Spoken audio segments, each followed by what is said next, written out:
గోవా ఉంది, పక్కన అక్కడ కర్ణాటక ఉంది, తమిళనాడు ఉంది, ఇవన్నీ చూస్తూ ఉంటాం. బీచెస్ కానీ అన్నీ కూడా.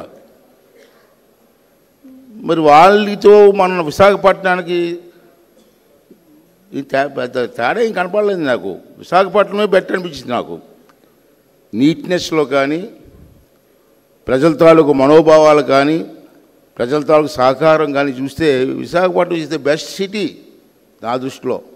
నేను లోకల్ మ్యాన్గా మాట్లాడలే, జనరల్గా చెప్తాను ఇలా. కానీ ఎందుకు డెవలప్ చేయలేకపోతున్నాం అని ఆలోచిస్తే దీనికి కొన్ని రీజన్స్ ఉన్నాయి. ఏంటంటే అవి మనకి లంబసింగ్ అని చెప్పి ఇప్పుడు నర్సీపట్నం దగ్గర అనకాపల్లి పక్కనే, కానీ అది అరకు కాన్స్టిట్యున్సీ డిస్ట్రిక్ట్లో ఉంటుంది. అది నర్సీపట్నం నియరెస్ట్ 14 కిలోమీటర్స్. ఈ మధ్యన లంబసింగ్ అని చెప్పి ఎక్కడి నుంచో హైదరాబాద్ నుంచి అక్కడ ఇతర రాష్ట్రాల నుంచి కూడా వస్తున్నారు. కానీ అక్కడ అట్లీస్ట్ అకామిడేషన్ కూడా లేదు. 5 years back Chandrababu Naidu 5 years back ముఖ్యమంత్రిగా ఉన్నప్పుడు ఒక గెస్ట్ హౌస్ కట్టాం, బ్రహ్మాండ గెస్ట్ హౌస్. అప్పుడు నేను మంత్రిగా ఉన్నా, పంచాయతీరాజ్ మినిస్టర్గా ఉన్నప్పుడు చంద్రబాబు గారిని ఒప్పించి గెస్ట్ హౌస్ కట్టాం. 6 years అయింది, గెస్ట్ హౌస్ పూర్తి అవ్వలే. మరి వచ్చిన టూరిస్టులు ఎక్కడ ఉంటారు అక్కడ? అట్లీస్ట్ బాత్రూమ్స్ కూడా లేవు అక్కడ, టాయిలెట్స్ లేవు, రెస్టారెంట్స్ లేవు. ఎట్లా టూరిజం డెవలప్ అవుతుంది?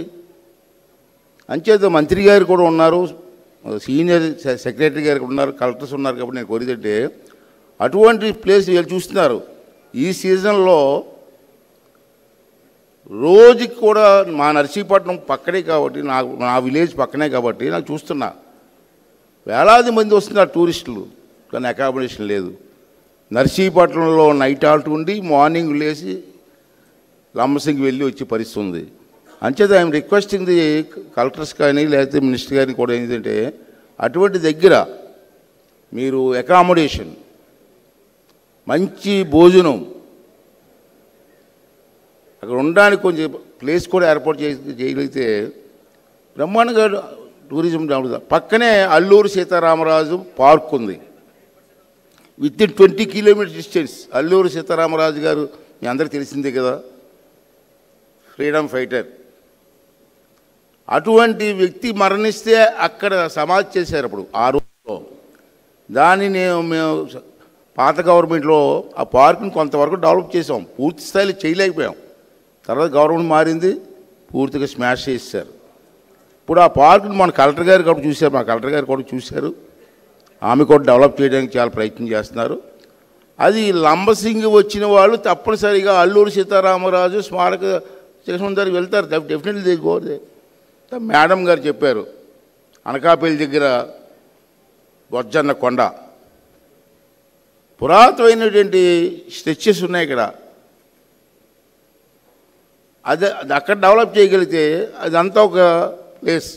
బొజ్జన్న కొండ, అల్లూరు సీతారామరాజు పార్క్, లంబసింగ్ ఒక టూరిజం ప్లేస్ అవుతుంది. అరకు వ్యాలీ బ్రహ్మాండమైనటువంటి ప్లేస్ అది. గతంలో అనేకమైన కార్యక్రమాలు పెట్టాం, కైట్ ఫెస్టివల్ పెట్టాం, టూరిజం ఫెస్టివల్స్ పెడుతున్నాం. తర్వాత రాను అవన్నీ కూడా తగ్గిపోయాయి ఇవాళ. అవన్నీ ఉంటే నేను మధ్యన ఒకసారి ఊటీ వెళ్ళా. ఊటీలో చిన్న ట్రైన్ అండి, చిన్నపిల్లలు ఆడుకున్న ట్రైన్ అంత ట్రైను. ఆ ట్రైన్ క్రేజీ అక్కడ, అంత క్రేజీ ఎక్కుతారు, ఇళ్ళంతా ట్రైన్ ఎక్కుతుంటారు. ఇక్కడ మన విశాఖపట్నం నుంచి అరకు వ్యాలీ వరకు ట్రైన్ వెళ్ళినప్పుడు ఎవరన్నా మీరు? Beautiful place, beautiful locations. ఆ కొండల మధ్య నుంచి ట్రైన్ వెళ్తూ ఉంటే ఎంత ఆనందంగా ఉంటుందండి. అటువంటి ప్లేసెస్ ఉన్నాయి ఇక్కడ. ఎందుకు ఎంకరేజ్ చేయలేకపోతున్నాం, ఎందుకు డెవలప్ చేయలేకపోతున్నాం అన్నది ఒకసారి మనందరూ కూడా ఆలోచన చేయవలసిన అవసరం ఉంది. సార్ సెక్రటరీ గారు, మంత్రి గారు, ఒక విషయం మీకు చెప్పాలి. లంబసింగి నుంచి Bhadrachalam famous temple, Bhadrachalam temple దగ్గరే ఇక్కడ సీలేరు మీద నుంచి చింతపల్లి నుంచి సీలేరు మీద నుంచి ఘాట్ రోడ్ బ్రహ్మాండ ఒక ఫారెస్ట్ రిజర్వ్ ఫారెస్ట్ మధ్యలో బ్యూటిఫుల్గా వెళ్తే ట్రావెల్ చేయవచ్చు. అక్కడి నుంచి వెళ్తే భద్రాచలం శ్రీరాములు వారి టెంపుల్ ఉంది అక్కడ.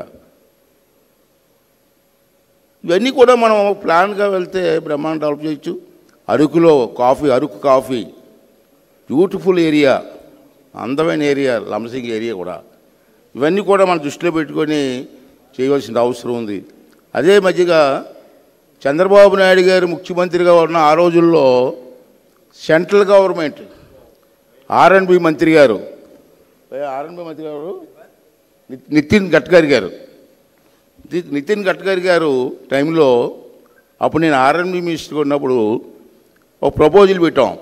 రాజమండ్రి ఎయిర్పోర్ట్ నుంచి విజయనగరం కలెక్టర్ ఆఫీస్ వరకు 400 కిలోమీటర్స్ రోడ్ శాంక్షన్ అయింది. 4 లైన్ రోడ్. మీరు ఎప్పుడైనా చూసారండి? ఇది చూడాలి. రాజమండ్రి ఎయిర్పోర్ట్ నుంచి విజయనగరం కలెక్టర్ ఆఫీస్ వరకు 400 కిలోమీటర్స్ ఒకటే రోడ్. బ్యూటిఫుల్ రోడ్ అయిపోతుంది. 80% రోడ్ అయింది ఆల్రెడీ, ఇంకా 20% ఉంది.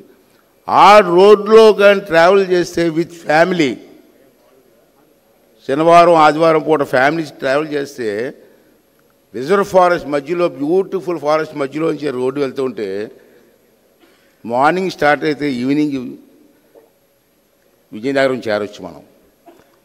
ఆ మొత్తం 400 కిలోమీటర్స్ రోడ్లో 50 కిలోమీటర్స్కి ఒక దగ్గర స్మాల్ రెస్టారెంట్, పిల్లలు ఆడుకోవడం ప్లేసు, టాయిలెట్స్ కడితే ఎన్ని హోటల్స్ వస్తాయండి?